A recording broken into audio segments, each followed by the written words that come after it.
गौ सेवक हैं। हम आज यहाँ पे ब्रह्मा कुमारी में महामहिम जी पधारे थे, उनको ज्ञापन के लिए आए थे। उनको हमने ज्ञापन भी दिया है। आबू रोड में मैवल के वहाँ पर एक गौशाला है जिसके अंदर 1200 गाय थी। उसके बाद में आज वर्तमान में लगभग 700 गाय ही है। बाकी की जो 700 गाय है, बाकी की जो 400 गाय है वो अभी तक उनका कोई अता पता नहीं है। स्वयं तहसीलदार जी ने भी वहाँ पर जाकर उनकी गणना की थी, उसके अंदर 400 गाय नहीं पाई थी। उसके बाद में वहाँ पर जितनी भी गाय है उनके लिए पर्याप्त चारा पानी की कोई व्यवस्था नहीं है।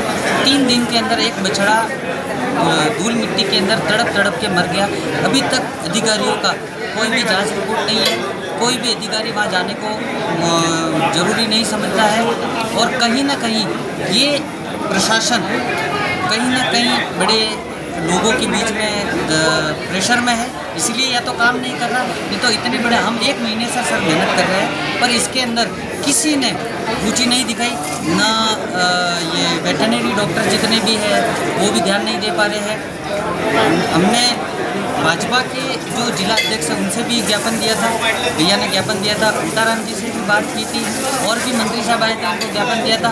पर अभी तक सर दयनीय स्थिति ये है कि इतना सब करने के बाद भी अभी तक वहाँ पर किसी भी प्रकार की कोई हलचल नहीं है, किसी भी तरह का वहाँ पर कोई भी ध्यान प्रशासन के द्वारा नहीं दिया जा रहा। अभी तक एफआईआर दर्ज भी नहीं है और 400 गाय गायब है और ये प्रूफ हो गया है कि 400 गायब है। गाय की एफआईआर दर्ज नहीं हुई, जबकि ये जो 400 गाय गायब है हम हमारे मन से नहीं करें। तहसीलदार साहब ने खुद ने उसकी गणना की है, आंकड़े जांच लिए हैं।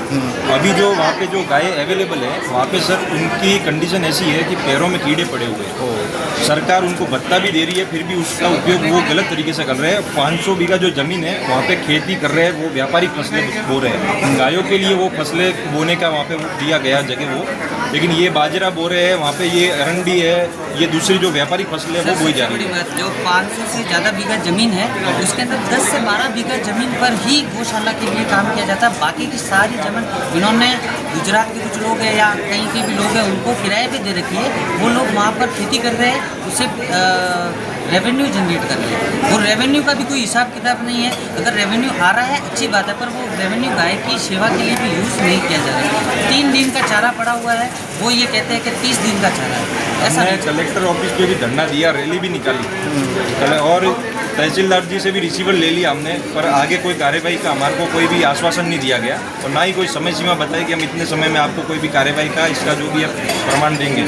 इनके ऊपर इन्होंने कार्यवाही को बाहर उजागर किया तो भी इनके ऊपर एफआईआर करने की धमकी दी गई है। अब इसके बावजूद भी आज हमने राज्यपाल जी से ये जो हमने देने की कृपा कष्ट किया, लेकिन किसी ने हमको आगे आने नहीं दिया। आज मीडिया के जरिए हम ये बताना चाहते हैं कि आप ये बात को, मुद्दे को आगे लाओ, ताकि ये जो गौ माता जिसको हम पूरा देश माता के रूप में पूजता है और ये चीज़ उसके कष्टदायक हो रही है, उसके लिए पीड़ादायक है। हम लोग तो गौदान करते हैं, गौ सेवा करते हैं और ये जो ट्रस्ट बना के लोग लूट रहे हैं, इसके अंदर कुछ कार्यवाही की जाए तो उनकी सेवा हो जाएगी। और भगवान भी ये देख रहा है कि आज जो ये इस धरती पे काम सेवा के नाम पे जो ये भ्रष्टाचार हो रहा है उसमें कुछ भी हमको ये अनदेखा किया जा रहा है। सरकार के द्वारा भी अनदेखा हो रहा है कि ये चीज़ इतने होते हुए भी ये इन लोगों की पहुंच भी ऊपर तक है। आगे से कोई कार्रवाई नहीं होने के लिए भी ये दबाव दे रहे हैं ऊपर से कि यहाँ की आम जनता पब्लिक बोल रही है, उसके लिए भी इन पे एफआईआर हो रही है। एफआईआर हमारे द्वारा करने पर भी एफआईआर को लॉन्च नहीं किया जा रहा है, ना ही कोई कार्रवाई की जा रही है। तो इस कृपया हमारी यही आपसे रिक्वेस्ट है कि आप इस चीज़ को आगे पहुँचाइए।